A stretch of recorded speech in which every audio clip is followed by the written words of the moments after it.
Foreign Minister Fehmi, welcome to the program. Could I just start by asking you what goes through your mind when you hear the IDF or the defense minister say that the next stage of the war against Hezbollah is at hand?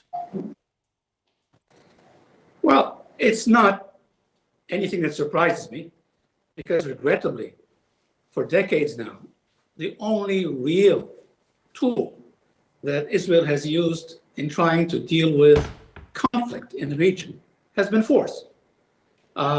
They choose tactics, but they never have a real strategy.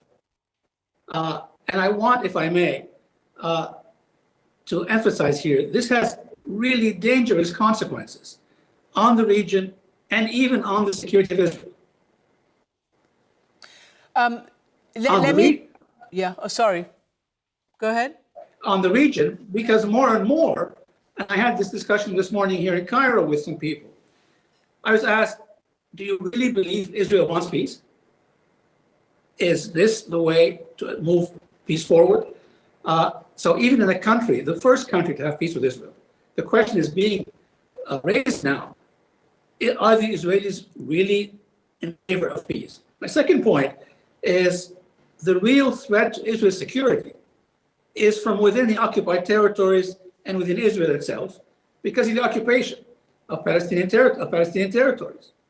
And my third and last point, and I'll allow you to go to your next question, is you very correctly referred to in your introduction that these kinds of actions have consequences.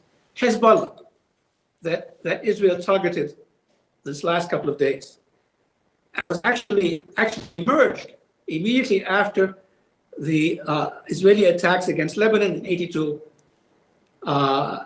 That's when Hezbollah emerged. So let's be serious here. We in Egypt and Arabs want peace, but the Israelis have to prove that they want peace, not only want to prevail over the region by force. Let me just put the counter narrative to you that I understand what you say about strategy versus tactics, but clearly Israel has really sort of done almost like a 180 since October 7th, when it was at its lowest point. Its military and its intelligence had been breached by Hamas, and now most analysts are saying that it's dealing very significant blows. It has to Hamas, it has to Hezbollah, it is to Iran and to Syria. Would you agree for this moment that Netanyahu has reversed his fortunes? Yes, I do think that within Israel itself, he's seen now much more in a positive sense than in a negative sense. But I don't believe that he's changed tactics, because you've had a conflict for over 70 years. So this episode of violence and counter-violence is simply a tactic in this process. We want to end violence at all sides and achieve peace. You cannot achieve that without dealing with the cancer in the issue, the occupation itself. Can I just talk again about the policy of targeted assassinations, basically assassinations, which, let's not forget, have also killed a lot of civilians, according to the authorities on the ground. We put up a picture of many who had been assassinated over the last 30-odd years. And one of those who Israel attempted to assassinate was Khalid Mashal. And that was in the 90s. And basically, the Mossad agents had tried to inject a poison into his ear, and apparently did. But when King Hussein, the king of Jordan at the time, got wind of it, he demanded Netanyahu send the antidote to Jordan, because that's where Mashal was, and that actually saved Mashal's life. Here is a fragment of an interview about that I had with Khalid Mashal in Egypt back in 2012. Take a listen.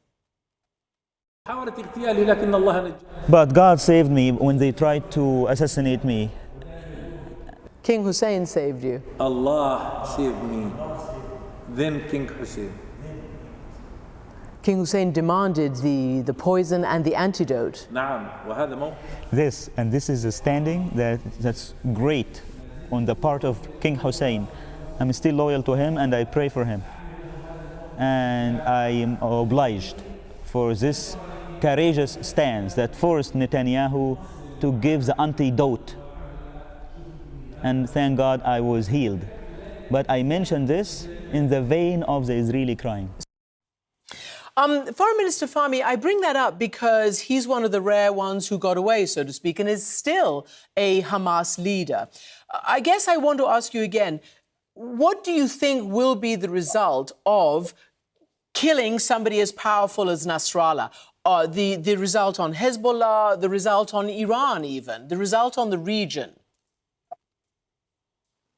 You will have more opposition groups like Hamas, like Hezbollah, and you will also now pursuing a very forceful assassination policy, but also a policy where you draw no distinction whatsoever between civilians and combatants.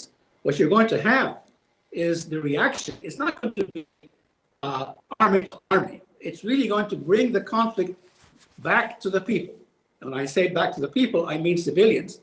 And that's going to actually be not only in the Arab territories, but actually within Israel. And that's a very dangerous consequence on either side. And Gaza is on your border, obviously. Rafah is the border there. And obviously you and Qatar and others, including the United States, have been trying to get a ceasefire between Israel and Hamas. Can you tell me whether that's at all likely? Is it still in the offing? And whether you think Hamas has been materially weakened. It clearly has. I mean, there's been a lot of the fighters killed. Sinwar we haven't heard of from a long time. And clearly Hania was killed. What do you think? How do you judge the state of Hamas right now? Well, there's no question that the very strong force used by Israel, without any accountability, be that against Hamas or civilians, has had an effect on the whole structure of Hamas in Gaza. But that being said, this is only this most recent phase of the process. The issue I'm making is the more you use force, even though you may feel you're getting some immediate security, you're actually creating more opposition down the road than you had in the past. And that's what the history books tell you over and over again. The only way forward for security for Arabs and Israelis is to achieve a two-state solution. And that, I have to say, as you know better than I do, seems further and further away because this current Israeli Prime Minister has dismissed that out of hand. So we'll see how that goes in the future. But for now, Foreign Minister Nabil Fahmy, thank you very much indeed.